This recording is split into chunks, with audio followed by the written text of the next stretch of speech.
दोस्तों, जैसे ही बच्चा बड़ा होता है उसके शरीर के अंदर सेक्स हार्मोन बनना शुरू हो जाते हैं, जिसकी वजह से उसको दाढ़ी मूछें आती हैं, आवाज़ भारी होती हैं, मसल मास बनना शुरू होता है और एक यौवन का एहसास होना शुरू हो जाता है। लड़कियों के अंदर भी ये सेक्स हार्मोन बहुत सारे चेंजेस का कारण बनते हैं। यदि किसी पुरुष को, लड़के को दाढ़ी मूछें ना आए तो वो चिंतित हो जाता है। उसका चिंता करना स्वाभाविक है, क्योंकि पुरुष के अंदर पुरुषत्व का भाव दाढ़ी मूछों से ही दिखता है।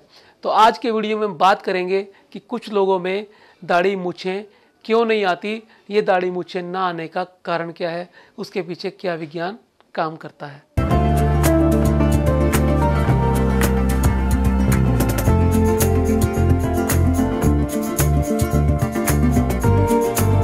दोस्तों, पुरुषों के अंदर दाढ़ी को मैस्कुलिनिटी से जोड़कर देखा जा सकता है। यदि किसी पुरुष के या किसी लड़के के दाढ़ी मूछ नहीं है तो उसके अंदर हीन भावना आ सकती है। आइए जानते हैं कि कुछ लोगों में दाढ़ी क्यों नहीं आती। दोस्तों, दाढ़ी ना आने का सबसे बड़ा कारण होता है जेनेटिक्स, हेरिडिटरी, हमारे गुणसूत्र। जी हाँ दोस्तों, हमारे गुणसूत्रों के अंदर वो संदेश छुपे होते हैं जो हमें बनाते हैं, यानी वो कोडिंग उन गुणसूत्रों के भीतर लगी होती है जिनसे हमारा बाह्य और आंतरिक व्यक्तित्व बनता है। दोस्तों, माता पिता की फैमिली से मिलने वाले जीन्स, गुणसूत्र ही हमारे बनने का कारण होते हैं। दाढ़ी मूछ आना भी इनसे जुदा नहीं है, यानी जीन्स डिसाइड करते हैं कि किसी व्यक्ति को दाढ़ी मूछें आएंगे कि नहीं। यदि आपकी फैमिली के अंदर आपके पिताजी, चाचा, ताऊ, बाबा या आपकी माता की फैमिली के अंदर मामा, नाना में दाढ़ी मूछें कम थी तो इस बात की संभावना अधिक है कि आपको भी दाढ़ी मूछें कम आएंगी। दोस्तों, दाढ़ी मूछें कम आने का दूसरा कारण हो सकता है टेस्टोस्टेरोन हार्मोन की कमी। हम सब जानते हैं पुरुषों के अंदर टेस्टोस्टेरोन ही वो हार्मोन है जिसे हम सेक्स हार्मोन कहते हैं, जिसकी वजह से पुरुष बनता है। दोस्तों, 19-20 साल के युवा लड़के के अंदर टेस्टोस्टेरोन की मात्रा 264 से 916 नैनोग्राम पर डेसीलीटर होती है। ये कम ज़्यादा हो सकती है। दोस्तों, ये मात्रा निर्धारित करती है कि पुरुषों के अंदर मैस्कुलिनिटी कितनी होगी, उनका बॉडी मसल मास कितना होगा, उनको कोई इनफर्टिलिटी या फिर इरेक्टाइल डिसफंक्शन की संभावना होगी या नहीं।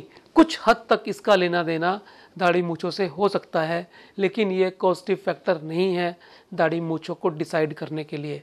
वो तो जीन्स ही होते हैं। इन चीज़ों के अलावा कुछ विटामिन जैसे विटामिन डी, विटामिन B12 या बायोटिन भी कुछ हद तक मूछें दाढ़ी आने में फ़र्क डाल सकते हैं। इनकी मात्रा संतुलित होने से बेहतर दाढ़ी मूछें आती हैं।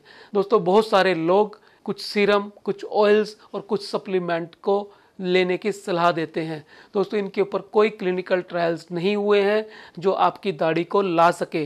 ये सिर्फ आपकी दाढ़ी मूछों को अच्छा दिखाने का काम कर सकती हैं, शाइनी दिखाने का काम कर सकती हैं या थिकनेस की फीलिंग को बढ़ा सकती हैं, लेकिन ये दाढ़ी मूछें ला नहीं सकती, क्योंकि जब फॉलिकल्स ही नहीं होगा तो दाढ़ी मूछें आएंगी कैसे।